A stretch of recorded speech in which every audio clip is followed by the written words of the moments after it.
candid conversations, unfiltered opinions, and humor with Abeg Vex Podcast. Hello, everybody. Welcome to a beautiful conversation. It's a beautiful day. I hope you all are having a beautiful day. Today, I have somebody very interesting. I have Joshua Maddux with me today. Hi, Joshua. Hey. So, Joshua and I are going to be talking about something that is taking the world by storm. And it's not new. However, it is new to the everyday user. AI. Yay! So we are talking AI today, and we're going to talk everything AI, including the love of AI and also the fear of AI, and how AI is impacting small businesses, medium-sized businesses, certain professionals, and everybody all around the world. So Joshua, welcome. Glad to be here. Thanks for having me.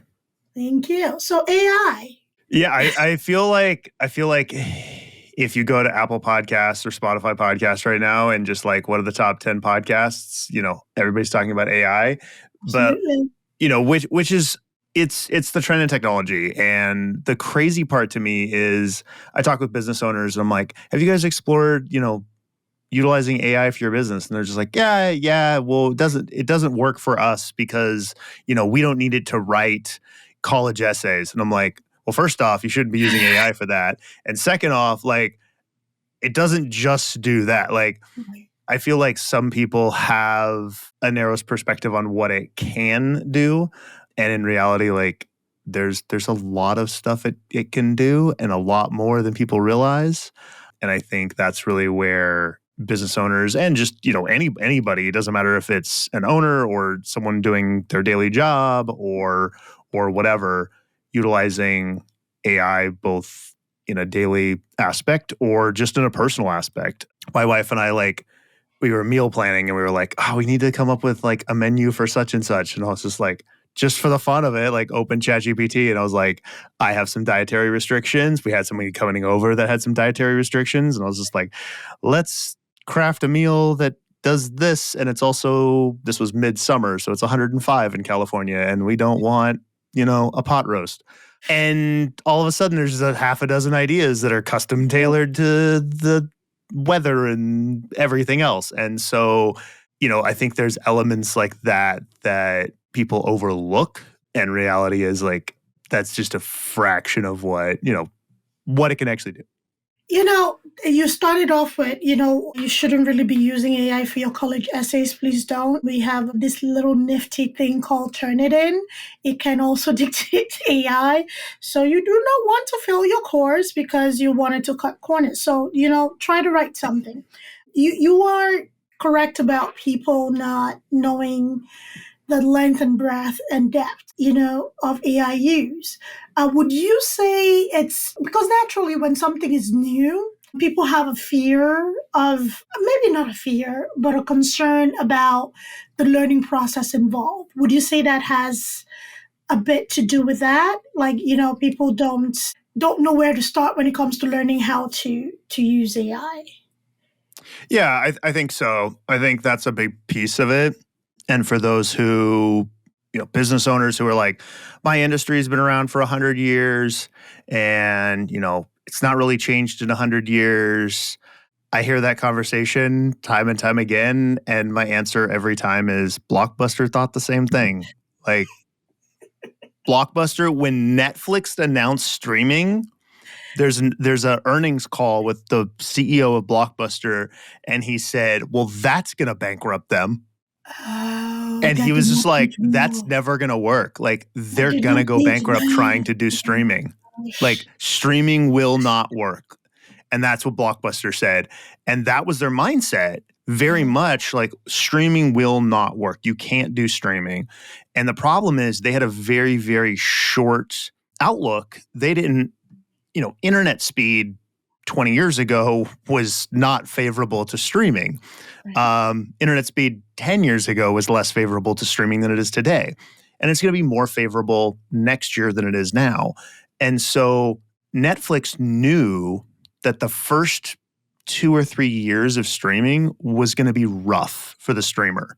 It was going to be slow. It wasn't going to be the best quality. You'd click your Netflix movie, wait 5 minutes, go make popcorn while it buffered and come back. And they knew that that was going to happen, but they didn't care because they knew that a year from now, 5 years from now, the internet speed was going to get better.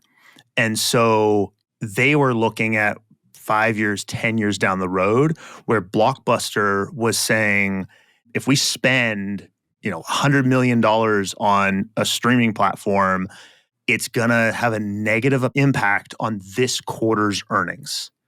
And so Blockbuster was very focused on today, where Netflix was very focused on tomorrow. And I think business owners that are focused on tomorrow and what can we do to better the company tomorrow, next week, next year, those are the ones who are attempting to adopt AI, or if they haven't adopted it, they're figuring out ways that they could maybe 6 months, a year down the road, where businesses who are looking at, how much money can I make by 5 p.m.? Like, they're not going to be adopting AI. And in reality, like, they're going to be a Blockbuster and they're going to not increase their market share. So just talking on this Blockbuster thing really quickly, even if that was the outlook of the owners at the time, thinking of today, in consideration of the internet speed at the time, there was plenty time to kind of like regroup and restructure that mindset to meet what was happening in the here and now. Why do you think that opportunity was missed? Because again, you mentioned, business owners telling you our business hasn't changed in 100 years. This is the way we've always done things, right? So there was plenty of opportunity to change. So to create sort of a healthy competition, because if we're talking about streaming right now, almost every platform in entertainment has a streaming service, right? So Yes, Netflix, yes. But we have Disney, yes. We have Prime, right? So why was it the pivot wasn't done? Why do you think business owners or anybody has that mentality of this is the way that it's always been done and I'm going to stick to it, even if they can see it's at their detriment? Yeah. Yeah, I think there's two pieces to that. First, like, again, I think earnings calls are good for publicly traded companies, obviously, but I think it's also something where we need to be okay with like reinvesting into we can't make money every quarter. Like, we need to reinvest into things. And I think that's a big piece to it, for larger companies. For smaller companies, I think there's also fear. There is some fear there. And part of this is 100% valid. There was an auto manufacturer who rolled out AI chatbot in the very early stages and didn't do enough adequate testing for that. And people realized that they could ask it anything. It was a free open AI that they could do whatever they want with. So they could ask it to write them a college essay and it would. They could ask it to do whatever.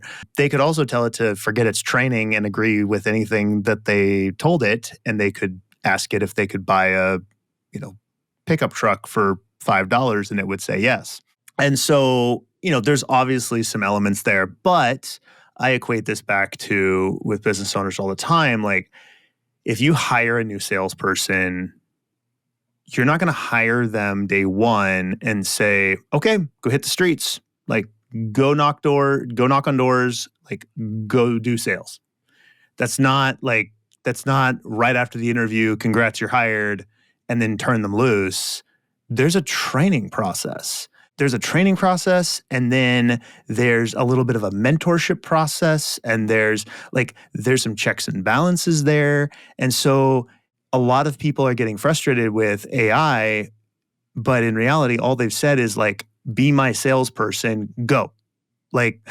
If you did that with a human, they would mess up as well. Maybe not on the same level, because a human's a one-to-one, AI can be one-to-many. But I think the element here is it doesn't matter if it's a human. It doesn't matter if it's AI. It needs to be trained and educated on what you do as a business and what's acceptable and what's not, and coached. And if it's not, AI or human, it's going to mess up. And so I feel like that's something that like so many business owners like forget, that like this is how you do it with a human. Like if we copy and paste the same plan, it's gonna work for the most part. Like, and that's where like I think it's also just, new technology is scary. In 2007, when Apple announced the iPhone and how the change of what was coming and everything, and how Apple was saying that the iPhone was 5 years ahead of its time, Ad Age did an article titled "Why the iPhone Will Fail." Ad Age and many others ran articles basically saying that they did not believe that the iPhone would be successful. They believed that it was going to be a detriment to Apple, that they were shifting away from their primary focus, and it was going to possibly, hurt the company long term. Obviously, we're on the back end of that. We've seen what the iPhone has done. I would make an argument that it's probably one of their more successful products, with their, global adoption, and we could talk percentage of, population that has one and stuff. You're probably listening to this on an iPhone, just statistically. And so I think that's where, again, I think it just goes back to new tech and sort of a fear of that a little bit. Right. So going back to training, right? This segue right into what I wanted to ask you, right? Going back to training a human being has been something that has been done for centuries, right? We know you talk to a person, you show them and all of that stuff. AI is big on prompting, and you have to learn prompt, and you have to learn how to prompt your AI properly, how to train your AI properly. When AI is being talked about in the general market, right, when everybody's talking about chat is something that is very popular, right? Everybody's talking about ChatGPT, there's extra, all that stuff. The prompting usually comes after trial and error, right? How do we have a good resource, a manual of sort for a new user to any AI tool on how to prompt and train their AI properly? An example that you stated was the automotive company that had the AI tool that wasn't trained and could, basically take on any prompt, whether appropriate or not, for what it was meant for, right? So for a business owner or a person in general who is not well-versed or does not understand what to do with this tool, and, as opposed to even try and mess up, I'd rather just give it up. What are the resources? What can they do? Or what can a person do to understand using an AI tool for whatever reason? Yeah, that's really good. And I think that's a huge element to focus on here in regards to utilizing AI. So I think I want to make a clarification. I think there's two different types of AI that I want to talk about, like break it into two buckets here. One is you open Claude, Gemini, ChatGPT. So you go to chatgpt.com. You're not even logged in and you're starting a conversation with AI. And so it doesn't matter what AI agent you're using, you're using it entirely logged out. I tell people all the time to treat that as a very highly sophisticated autocomplete. So when you're typing a text message on your phone and it's predicting the next word. Yeah. So like open a new text message, say, tonight we are going to have, and then just keep hitting the middle word. Like that's basically what that AI is doing. It just really advanced. And so that's sort of the first bucket. The second bucket is those trained AIs. And that's really what you're alluding to, is how do we get from that untrained, just generalized, to that trained? And the one thing that I want to clarify here is as you transition from that untrained to that trained, that's where the AI gets so much more useful. That's where the AI can have your voice, both actually, there's podcast editing softwares now you can like fix a mess up or recorrect, like that'll actually do AI voice. But I'm talking about like just tone of how you talk and voice and language and like all of that. They can have information about your company and like products and service offering. And so how do you move from that untrained to that trained? And so there's a few different resources. The first is the AI that you're using. Like you can literally open ChatGPT and say, how do I better train you? And it will literally give you, here's how to better prompt me. Here's how to better train me. Here's how to do that. If you're on a paid account, this is not necessarily a go sign up for any AI paid, but if you happen to be on one, I know for us, for my company, like we use OpenAI and we use ChatGPT a lot. We use some other ones as well.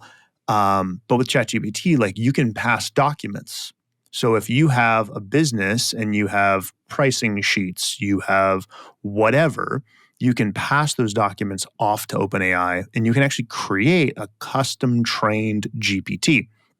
So for example, if you have 10 proposals for 10 prior projects that you have, you could upload all 10 of those proposals, and then you could have a Zoom call with a client, take the transcript from the Zoom call, pass it over to that custom trained GPT and say, based on this Zoom call and based on the past 10 projects we've worked on, what's a rough scope of work and a rough budget for this project? And it would come back and say, here's a bullet pointed list of what you discussed with the client, what might need to be done, and here's a rough price point. Guess what? You copy and paste that into an email, you verify it, and if you send that out, now we have, obviously it's not a full-fledged proposal, it's not, a contract, it's not whatever, but now we have, here's the scope of work we discussed, and here's the rough price range we're looking at. Does this work for you? Like, we have some rough elements, and that was done in 30 seconds. And so that's where I think those types of elements can help business owners. We have an AI internally that we use. I've hosted a podcast, I've guested on podcasts, and I have about 20 hours of transcript of me talking. And we passed all of that to an AI and said, learn from this. And any of my team can pass a document, whether it's a newsletter, a blog post, whatever, to that AI and say, make this sound more like Joshua. And it will literally rework sentences. It'll add analogies. It'll add case studies or elements that I've talked about on podcasts and little tidbits about certain things or hobbies that I enjoy. Like it'll add all different little elements and then out the newsletter goes and no one's the wiser. Now, in reality, like, could a content strategist on our team have sat there and like reworded it and done all that? Yes. But I would also not wish upon them to listen to 20 hours of me talking. We do the same thing. Like an angel, Josh. What? I say you sound like an angel. Why not? We've done the same thing actually for, again, like, and I like to share here's how we're using it because these are elements that like business owners may not think about. Like, so we're a web design and marketing agency.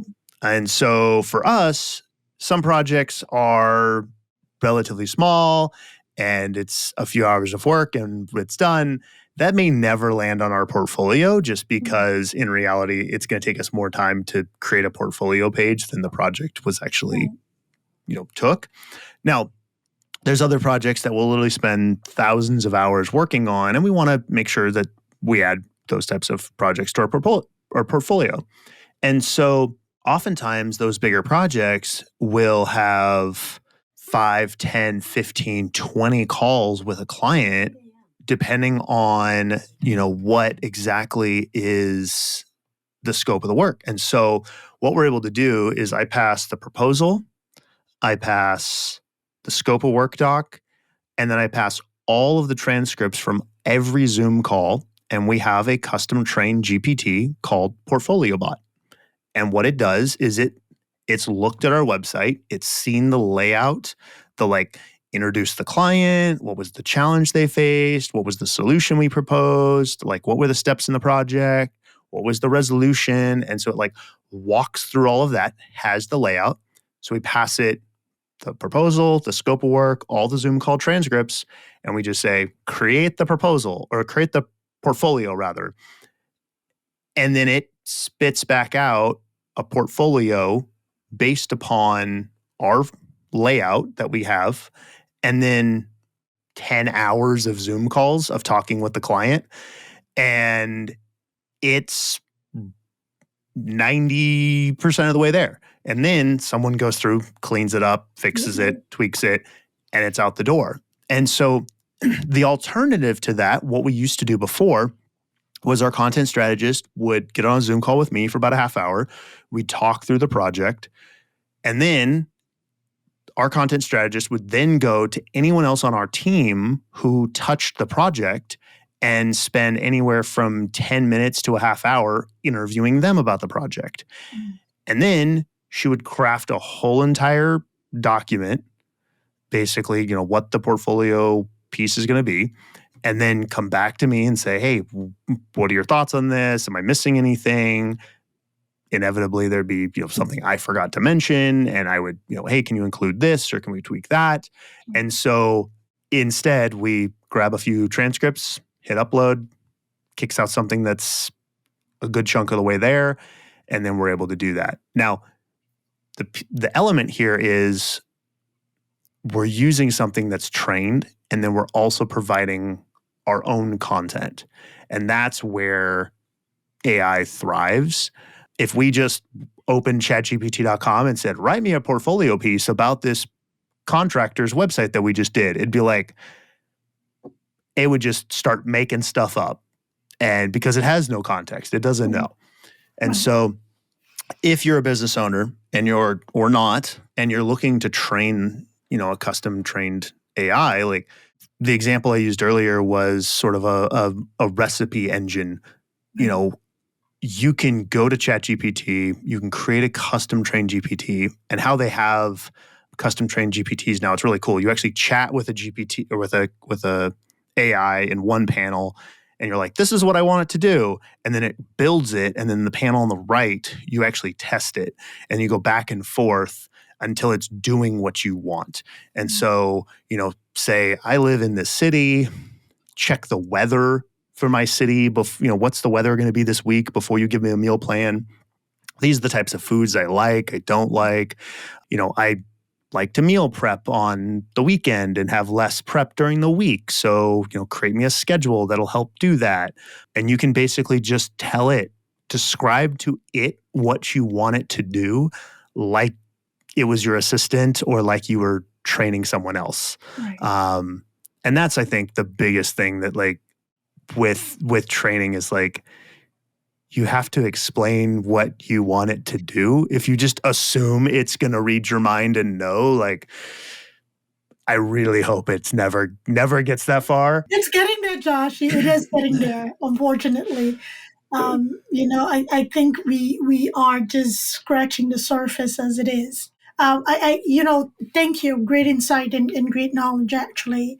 I think that the fear is that it's new and people just don't know where to start, right? It's like, okay, how do I do this without messing it up? I'm glad you brought in your example of, working on different clients' portfolio. For business owners, the people that do multiple things, I will use myself as an example. I have paid account with, different AI tools. However, even though I pride myself in being a tech fan and loving anything technology, there is a certain level of intimidation that goes into training your own tech or your own bot or whatever. And I still have some, reservations about certain things. But, I had to learn, the more you feed it, the more specific you get, the more it guides you. So what would you say to somebody who has, say, multiple different ventures in different in different niches or avenues, right? Different niches. Who has a one paid account for, say, one or two AI tools? Is it possible to train bots within that system to perform, in these different niches? Yeah, 100%. Yeah, and the chatbots that I'm talking about are between you and that system, not necessarily one that you're embedding on a website or something else. That's a whole different game. 100%. So we have I think it's ChatGPT Pro Teams. I think it's like $20, $25 a month, something like that. Yeah. And I don't know the exact number, but I've got probably at least 30 different AI, custom trained AIs internally for our business. So I've got, the Joshua bot.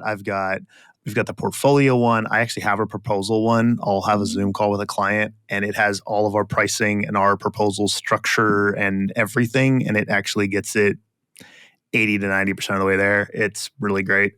And basically it's elements where I'm like, okay, is this a task that would take me an hour, 2 hours to do that I could just copy paste, hit go, copy paste, skim it, and we're good?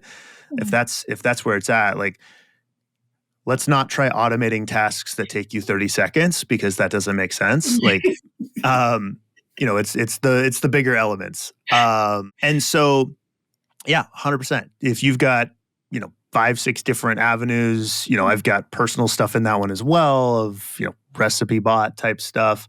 Yeah, 100%. I think one of the other things that I think people forget is ChatGPT just had its second birthday, November 30th.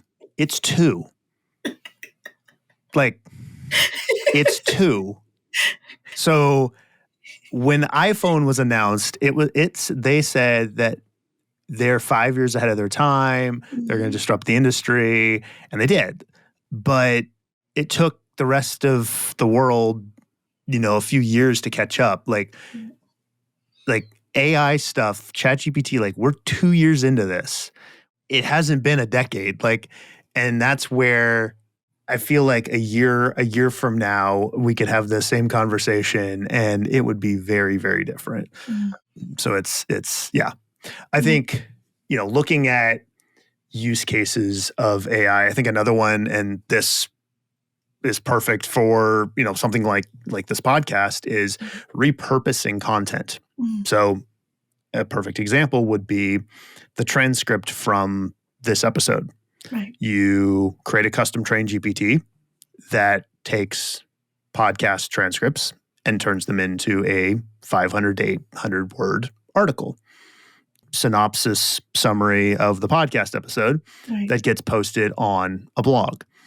I've seen podcasts do this, and one of the things that they also do is they provide a summary of type article for the guest that's AI driven that then backlinks to the show. So as a podcast, now every show or every guest you have on, you provide an article that took you all of 60 seconds. And then that article then has backlink. Listen to the full episode, click here. And now all of a sudden, every guest just expands the reach of people linking back to the podcast. And I think those are the types of things where people aren't realizing just how easy some of that is. Yeah. And so, and again, clarification on this, we're using a transcript from a 30-minute, hour-long podcast episode that has tons of information that the AI can use to write an article. We're not just saying, write an article about AI. We're saying, here's a transcript of a 30-minute or hour-long episode. Summarize this. You're literally just taking all that content and summarize.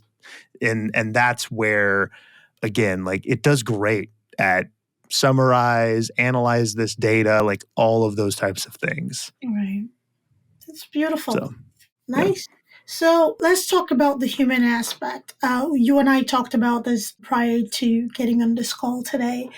And it's the fear that it's not just a fear. I want to emphasize the importance of human oversight. Yes, AI tools are great. Yes, AI tools can get you 80 to 90% to completion of whatever task you automated to it. However, human oversight is critical, right? Because just like a human being can make mistakes, you're talking about your writer should meet with different people and then come to you like, Josh, did I miss anything? Is there anything you forgot to mention? And all that stuff.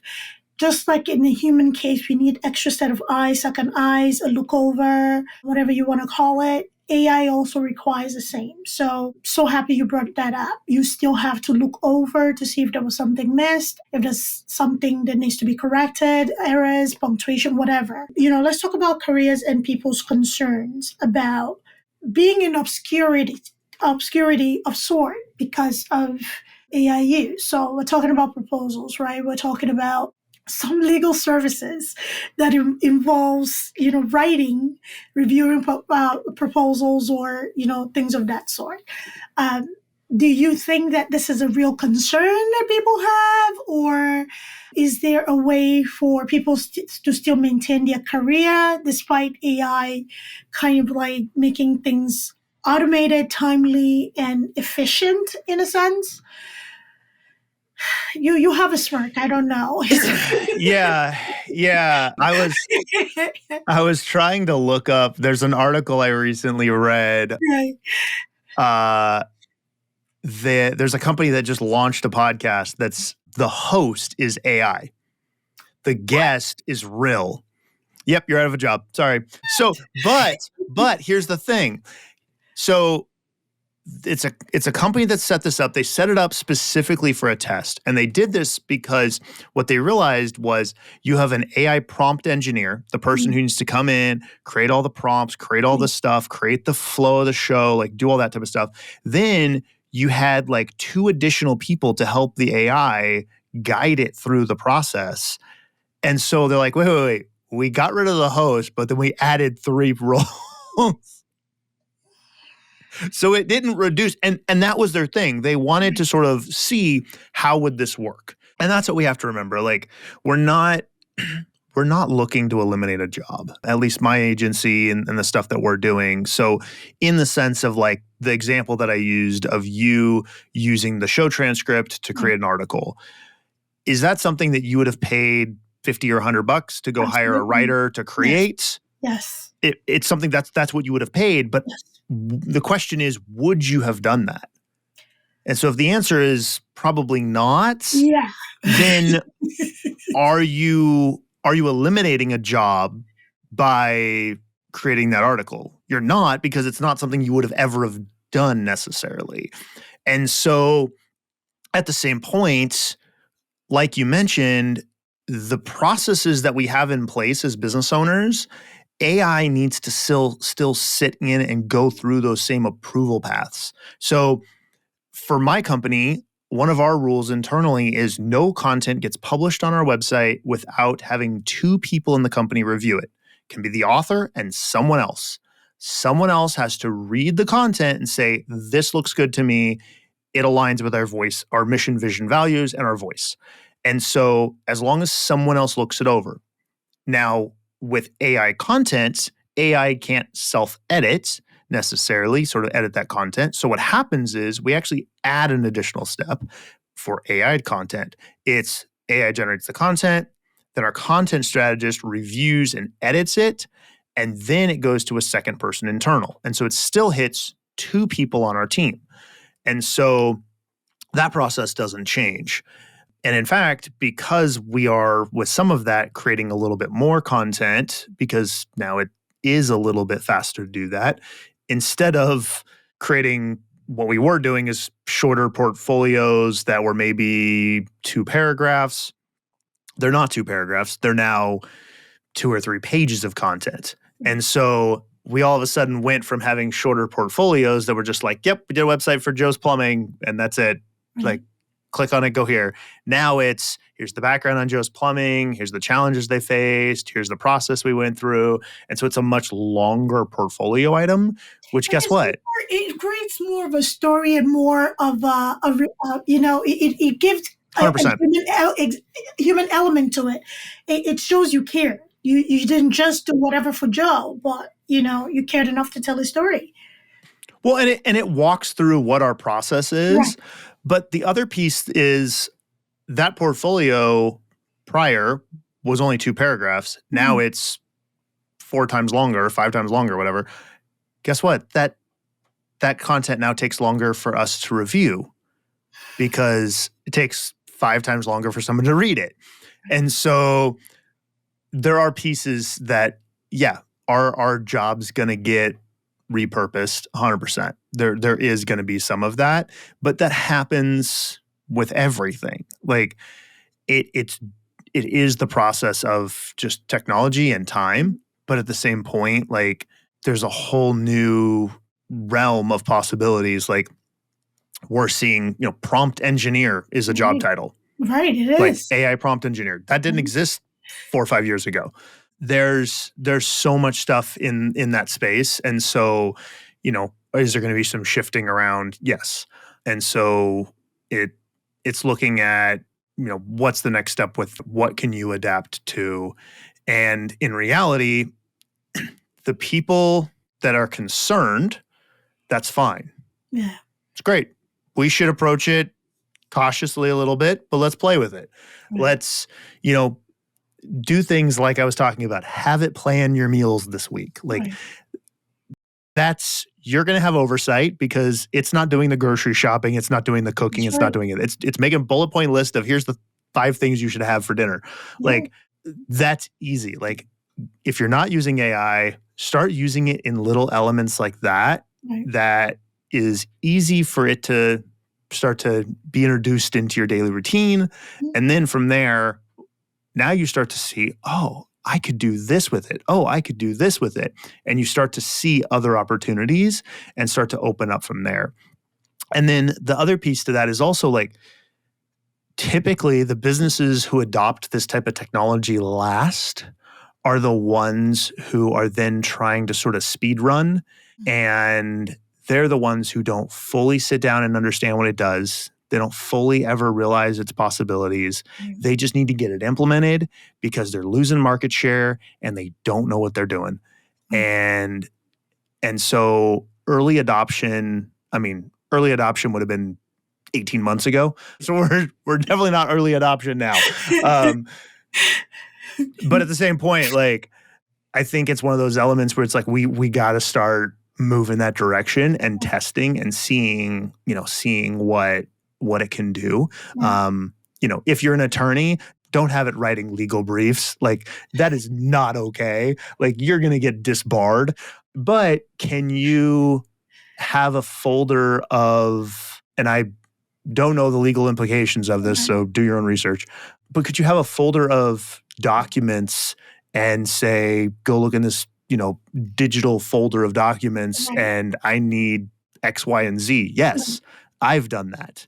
We've done times, again, going back to client calls, like we'll have 10 hours of client calls and I'm like, okay, I swore the client said that they wanted X and I cannot for the life of me figure out where the heck they said that. Right. Well, the client didn't say they wanted that button to be red. They said that they wanted it to be a light burgundy. Well, if I just open up a transcript and search the word red, I'm never going to find that. But if I throw those into ChatGPT and say, client talked about a button being red, any reference to that? And it's like, oh, this document, this timestamp, boom. And I'm like, great. And so, that just saved me 4 hours of listening to client calls. And so those are the types of things where, there's relatively low risk. And again, totally understand the aspect of like the fear of, I don't want to pass, private internal documentation. Are they going to share that? Even if there is a privacy policy that says they're not, what happens if there's a data leak? Like, obviously there's a lot of fear there and I totally understand. And that's where, again, going back to like, have it plan your menu this week. Like, I live in California. Give me 5 dinner ideas. Like, I'm sorry, you just covered how big of a population? Like, there's no identifying information there. And so just start there. Start somewhere and start messing with it. And I have a few business owners that I know personally, like that use the mobile app on their phone as a business coach. And so you can do a voice call basically with AI now, and you can say, you're my business coach. Okay, what's the problem you're trying to solve? And you can chat through it. And sometimes it's that you just need to talk through an issue and you'll solve it. And AI will just continue to listen and say, okay, tell me more. It's you made an analogy that made sense. Yes, you can plan a meal, you can tell it what to do. It's not going to shop for you. It's not going to cook the meal for you. It's kind of like the one thing that I can think of, that really fits into that analogy is IKEA. You go to IKEA, you buy this furniture, right? It gives you all the instruction. It's not going to put it together for you. You have to follow the instruction to assemble everything, right? I don't know if it's a misconception of sort or it's just maybe not the knowledge around AI used. Sometimes expectation of what AI can do or should do, it often leads to disappointment, right? So when you expect AI to do everything, no, it's going to give you a blueprint of sort of what to do, or it's going to, whatever information you feed it, is going to work with that and regurgitate to you what you need to do or what needs to be done. So let's talk about prompt engineers, right? So new role. Hey, new position, new set of skill, for people who may not be comfortable with AI or may not know what to do or how to prompt their AI to create these different bots. So would you advise or would you recommend that a business owner or a person who could use AI in developing themselves, their business, their, whatever they're working on, who may be a little apprehensive about doing things themselves, hire a prompt engineer at least to set up their bots or train their bots based on information needed? Or should they try it out themselves and just, learn from whatever steep learning curve that presents? Yeah, I think it depends on the business. Okay. I think it depends on the business. I think it depends on the business size. Okay. If we're talking mom and pop, it's 2 or 3 people in the company, I'd say get your hands dirty a little bit, like play with it. The other thing is honestly, like either open ChatGPT and say, I'm a plumber. Like, what are 10 things that AI can do for me? Right. Like, insert your niche and ask it that question, and you might be shocked of things it can do. Or go to YouTube and type in AI for your niche, like AI for plumbers, AI for general contractors, AI for whatever.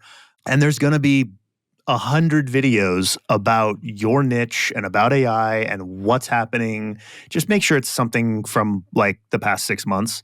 You don't want something that's 3 years old and they're talking about what might be possible in the future. And so I think that's a big piece, like for smaller businesses. For large businesses, like if you're 40, 50 employees and you've got, an ops director, a marketing director, the business owner is probably not the one that's going to be learning this. They're probably either going to hire someone or they're probably going to have like an ops director or maybe even the marketing person, like someone who's in-house learning this. Right. But yeah, I would say, it again, I think it goes back to also the aspect of like what level of customization we're looking at. Like we've built some custom GPTs for a handful of clients. Like we've done some of that type of stuff. We're actually working on a system right now that's going to basically increase time to market for our clients for content, where a client can basically come in and request whether it's a blog post, a newsletter, social media posts, whatever. And then we'll have AI that basically will, utilizing their marketing goals and keywords and a bunch of other sort of data that we're working on, basically draft the ideal blog post for that goal. And then it'll be human reviewed and then sent over to the client. And so we've got some, time to market type stuff there where it increases that. And then so, I think it depends on the level of complexity. If you're talking like we have a client who someone can go to their website, they can chat with a chat bot that's entirely AI. Mm-hmm. They can have a conversation with it. It'll give them a quote for the service. They can book an appointment and pay a deposit so they can have a card on file and go through that whole entire process. And until the service technician arrives at the home, everything up until that service tech arrives is entirely AI. And so relying on AI to run the business, provide an adequate quote 100% of the time, provide good scheduling data, calendar integration, payment processing, all that type of stuff, that's where I would recommend, like, these are mission critical elements, and we're getting into like PCI compliance with credit card processing and all that type of stuff. Yeah, hire someone for that if you don't know what you're doing. But if you're, doing stuff internal where it's going to be human reviewed 100% of the time, like, test it out, get into it, just start messing with it. You don't need a paid account. You just don't care which one you use one of them and test it out. Now, one of the things, if you're on like ChatGPT or Gemini or some of those, like if you're logged out and you're not logged in and you don't have an account at all, and you ask it for something, as soon as you close that browser tab, like that's gone. So it has no history. So if you like the answer, copy and paste to a document. That's right. That's right. Yeah. So I think, I would say if I understand, economy, I understand, finances, not everybody may have the fluidity to pay for additional resources or tool. But, for the sake of history, for the sake, because the more you interact with an AI tool, the more information they get from you, right? The more you learn to, input more, the more it understands what your need is or where your needs or what your needs are. Yep. Is that even English at this point? I don't know. Understand what your needs are, and it kind of like tailors with more. The more you kind of like ask it to do, the more resources it has to like pull from. Okay, last time we talked about this. You're in California, you're here. This is the weather, this is your diet. You're allergic to this, you really like avocado, 365 and stuff like that, right? So it creates that history. So if you can afford a few dollars a month start with one. You don't need a multitude, right? Start with one. Oh, yeah, for sure. Because people get into collecting AI tools. I will say, my company's building a tool that's a content creation system, and it's AI assisted. We're in the middle of the development right now. And so one of the things that we did was we needed to see the pain points of some of these other AI content tools. And so I might have subscriptions to a dozen-ish. Josh. Industry research. Tell yourself that, I guess. A handful of them, I will say, had lifetime deals. So it was like, $40, lifetime deal, whatever. Probably never use it again. But hey, one of the biggest things that we've seen with AI in general is that sort of speed to market for like content drafting. I don't like using the word content creation for AI because you're not creating content, you're drafting it. Like it still needs to be human edited and reviewed and stuff. And so, but oftentimes, whether it's ChatGPT or another, AI chatbot, if you just, again, like load it up and say, write me a blog post about X, it's going to be super generalized and it's not going to fit your voice and tone of your website. And so there are services out there that will provide a little bit better in-depth content, but it doesn't align with your voice and your tone. So there's a lot of issues there. And so we're in the process of, like I said, developing a system that will align all of that. So it'll be cool. But. So for you as a person, how was that journey for you? When AI introduction was made, in its inception, where were you in your journey? Were you kind of apprehensive or, like the modern day millennial, or, just like, ooh, new shiny toy, you jumped right in. What was that journey like? So my first experience with AI was actually before ChatGPT and OpenAI in general. It was going back a few years. I started to see some other AI stuff in the market.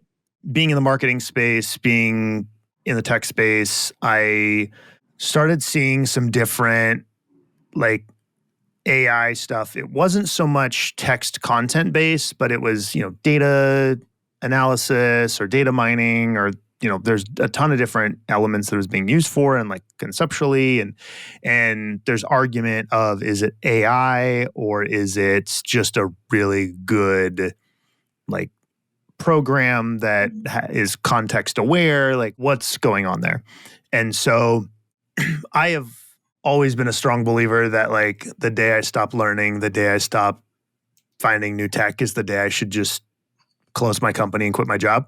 Oh, that was actually good. I thought that was going very dark on that, but that's cool. Yeah. No.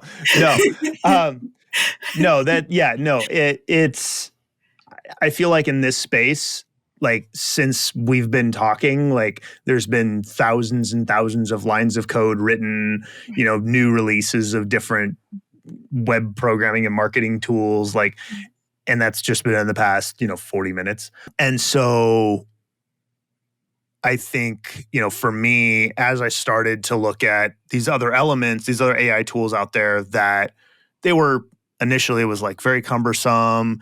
Everything was command line, like all this other stuff. Now, OpenAI was one of the first to market of, you could just go to a website and ask it questions, and it had massive data sets and all this. And so I started playing with it in the sense of like, what can this do for me for business? What can this do for me for personal? Like, where is this going? I own a marketing company, but I also absolutely hate the marketing industry. Yesterday, ask my team. Yesterday was Cyber Monday. Opened up my inbox. I took the Thanksgiving holiday off, and I had like 1,400 emails in my inbox. And jokingly with one of our team members, I was like, yeah, I think I can just like do Cyber Monday, Black Friday, sale. And I'm like, if I put those 3 keywords into my search and just say select all, delete, I think I'll be down to maybe 100 emails. Right. Because it's like, man, it's the pre-Black Friday sale and the pre-Black Friday sale, and then the Black Friday sale. Well, before that, it was the Thanksgiving sale, and then it was the Cyber Monday sale, and then don't forget, it's Cyber Monday sale, and then you didn't miss it. My boss let me extend the Cyber Monday sale. I'm just like, oh my gosh. Can we calm down for 2 seconds? And guess what? All 14 emails said the same exact 30% off. There you go. Yeah. So I think that's where I look at like the AI space and like what it can do. So voice AI is becoming a big thing. We have a tool for our clients that we can do inbound. And so if someone calls one of our clients' phone numbers, we can have an inbound AI agent answer the call, say, thanks for calling, client's name, like would love to help you, blah, blah, blah. And then we can, based upon certain keywords, have triggers set up where it'll send them to a certain extension, or it'll connect them to a human, or it'll do certain things. There are some businesses that are allowing that to be outbound. The FCC has made it very clear that if you acquire a list of phone numbers and make outbound phone calls utilizing AI without consent, it is not acceptable. Mm-hmm. And they have some very steep fines if they find who you are, type thing. Mm-hmm. However, on the flip side, like in the medical space, I think a doctor's office using AI outbound calling to say, hey, John Smith, like you have an appointment with Susie tomorrow at noon. Like that's you have consent. Like that's great. That's a great thing to do. Like, and so I think, for me, just looking at AI, like there was definitely a little bit of, this is interesting. I've seen Terminator. Let's see how this goes. Like, and the heavy reference. Oh goodness. Yeah, like at the end of the day, is there anything that you and I are going to do to put a whole, like, we can't hit the brakes on it? Like AI is moving forward at 100 miles an hour. It is. It's scary but interesting at the same time. It's very scary but interesting. I kind of like don't want to see, this train move as fast, but at the same time is intriguing in how fast it's moving, and different things that come out of it. So Terminator is a steep reference, sir. That's heavy stuff. We've seen that. We've seen how that ends. I will say, though, the one thing that I think that we have a saving element of, not turning into Terminator, hopefully in the near future, is the fact that, like, we talked about earlier about, like, a recipe engine, like, that would, like, oh, here's a few recipe ideas. But the thing can't even stinking go grocery shopping for you. So it takes like, a matter of time. If I can walk into a Whole Foods and just put things in my cart and walk out without having to go to a single cash register and it's paid for, we're getting there, Josh. We're getting there. I think So Amazon's, I don't know if you've seen this news article, Amazon's stores that were walk in and walk out, right? And you didn't go to a cash register, it turned out that wasn't AI, that it was actually the live video feeds of all the stores was streamed live to a facility in like Pakistan or somewhere. And like 60%, I don't know the exact percentage, but a majority percentage of the products that were put in and taken out of the cart were manually done by humans. Really? So Amazon pitched it as an AI ran store. It was not. Like, now in Amazon's defense, they were testing the AI and they were having humans verify it. So, going back to training, right? Like, we would not hire a new cashier and just say, go run register 4, see ya, bye. Someone's going to train them. Someone's going to oversee them. Someone's going to make sure that the drawer has the right amount of money at the end of the day. Like, that's what they were doing with AI. Is the problem is they rolled out, like, I don't know how many it was like 20 stores or something. Like, they rolled out a bunch of stores and there's a lot of product. And there was a lot of people going to them. And so they had to have a lot of eyes on what was going on in the store. And makes sense. Makes sense. I'm not, that makes sense. Yep. So I think we're getting there. My only concern is that we live in a very capitalist society and sometimes people put profit before common sense. And it's just that I am, with very good faith in humanity, want us to make sure we have the right safeguards, in place. So capitalistic society that's gone wrong. That's never happened before. Right? We've never had data breaches, people's personal information stolen. Like, that's never happened. Absolutely not. Just now. Just, as fast as this thing is going, I just don't want us to fall off a cliff somewhere. And in reality, like, Josh. in reality, like one of the AIs is going to be hacked. Like, it's inevitable. Like, we've had clients before that are like, is our website, like, can you guarantee it won't be hacked? Like, no. Like, it sits on the internet. Like, yes, we're going to do security updates on a regular basis whenever they roll out. Yes, we're going to make sure the servers are up to date and there's a firewall and there's everything else. But, like, I don't know. Like, there's other vulnerabilities that we aren't even aware of, that no one's aware of, that, like, I mean, the Target vulnerability where someone stole thousands and thousands of tens of thousands of credit cards a few years ago, that came out like right after the Thanksgiving holiday. They found out it was an HVAC system that had like a Wi-Fi controller connect that was on the same network as the credit card processor. And so somebody got access to the HVAC system. Because they had access to the HVAC system, they had access to the credit card system, and then they were able to put a back door in. And so it's just like, and that's because an HVAC tech plugged like the wrong cable into the wrong port. Like, we're talking HVAC. We're not talking anything fancy. HVAC. Yeah. Yep. Yeah, but a lot of stores like Target and Walmart and all that type of stuff, all of their HVAC systems are internet connected, so they can remotely control and monitor and everything else. But and the problem is HVAC you're like, what are they going to do? Turn the heater on? And so typically that type of a company goes, security's not, like, it doesn't need massive firewalls like a credit card processor, but then you put it on the same network and things cross paths. So. Wow. Okay. That is very interesting, because that is something that I would have never guessed. Just the HVAC system being on the same network as a credit card processor can actually lead to a massive breach. There was some other issues, I presume. I'm guessing that there was some other. Come on, it's an oversight that is easily missed.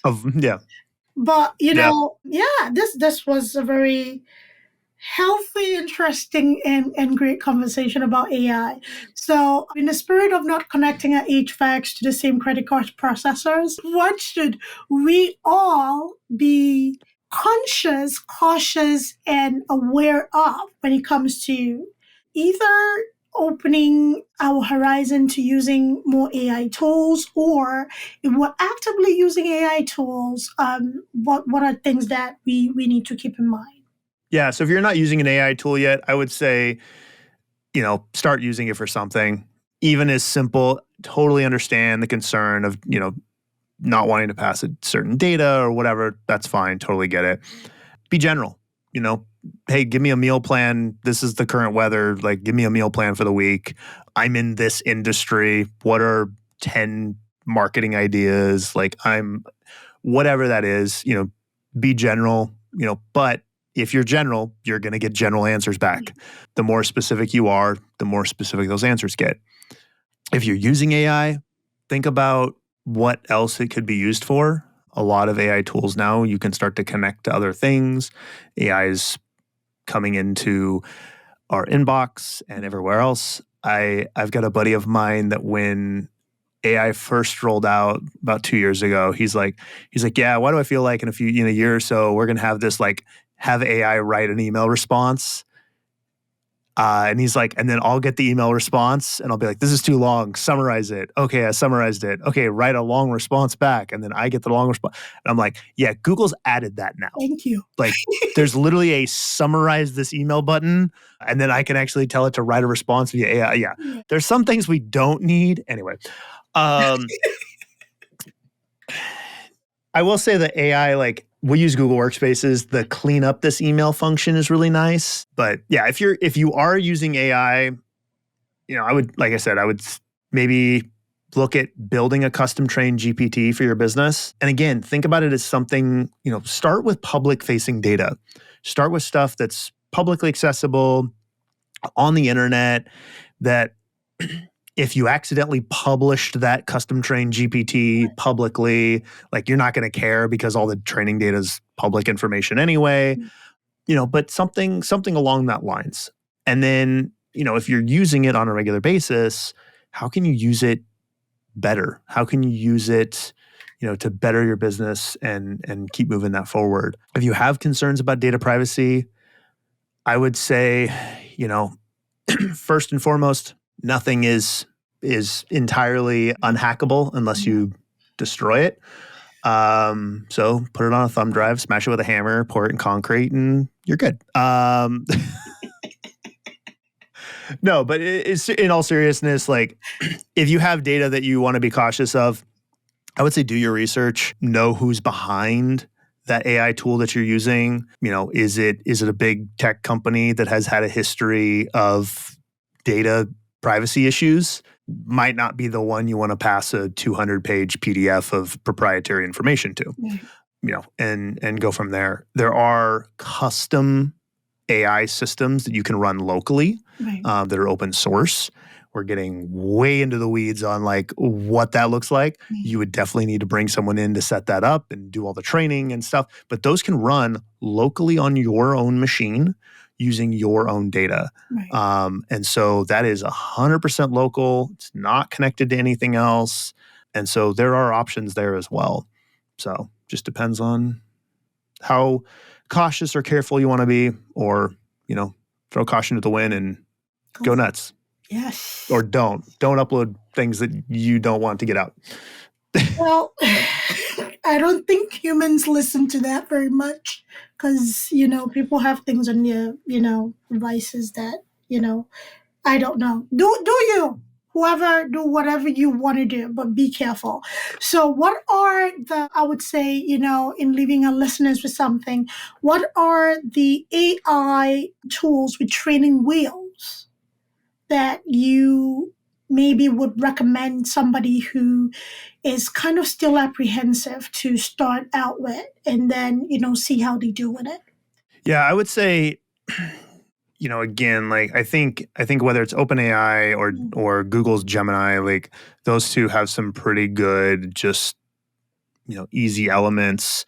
OpenAI, as of recent, has gotten a lot better at, like, if you ask it for something and it, like, I keep going back to this example, but like, I want a list of 5 meal ideas for the week, and it starts giving you full recipes, and you're like, no, that's not what I wanted.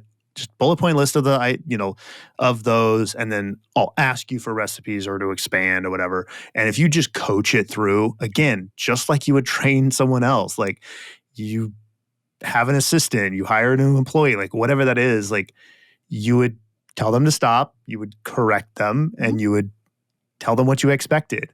You can also do elements where you provide what your expected output is. Like, no, output it as this format. But yeah, I would say, I mean, those platforms now are getting relatively new user friendly, partly just because they have, OpenAI has over 2 years of data experience in this now and has a really good idea of where all that's at. So, yeah. Yeah. All right. Thank you, Josh. This was very informative for me. There are a few things I'm going to now implement in my practice when it comes to my podcast scripts. There you And go. also, thank you, Riverside, because Riverside does a great idea. You know what? Maybe I should really be an affiliate for Riverside. So Riverside does it does a great job in giving you a great script for your podcast. So I have learned a few things myself, and I am hoping everybody who's listening has learned a thing or two. I know it can be scary trying something new. However, think of the first time you rode a bike. You were scared before, you got good at it. Think of the first time you drove a car. Think of the first time you went on a date. Think of the first time you did anything, right? So try it out, start with your toes, and then you can dip your feet into it and then waddle in a little bit or wade in the river, I guess, getting deeper and deeper. And I think, with ease of, practice and understanding what is needed or what you need to do with each tool, it gets sweeter with time. But then again, like Josh said, be careful if you have proprietary information that maybe you're trying to safeguard, maybe you're still in the beginning phases of maybe trademarking it, whatever the case. If you don't want it out there, just, be careful of, putting it out there before it's time. But this was such a great conversation, Josh. Thank you so much for being here. And is there a last thought of any? I know you've given us a lot of gems. Is there anything that you'd like to leave us with? Final thought. Yeah, no, I think that's pretty much it. I own a digital agency. I've mentioned briefly, like, own a digital agency, 95 Visual. We're a full service marketing agency. And if there's businesses who are in the sense of implementation on, like, the one business that I mentioned with, the full AI end-to-end type management, some of the type of stuff that we implement for clients. So if that's a task that's too large and you want to have a conversation, would love to chat. Absolutely. So, you can Google search us or look me up on LinkedIn. Don't even worry about Google searching, because what we're going to do for all the listeners here, we're going to include all of Josh's information, his business, his company in the show notes. So whoever is willing to reach out to him, to work with him, even consult, whatever it is that you feel like you can learn from him additionally, please, we'll make that information readily available to you so you don't have to go searching through the web. So thank you so much for being here, Josh. This was great. And I hope all of you, again, learned something. I know I did. All right. Thank you, everybody. Take care of yourself. Bye-bye.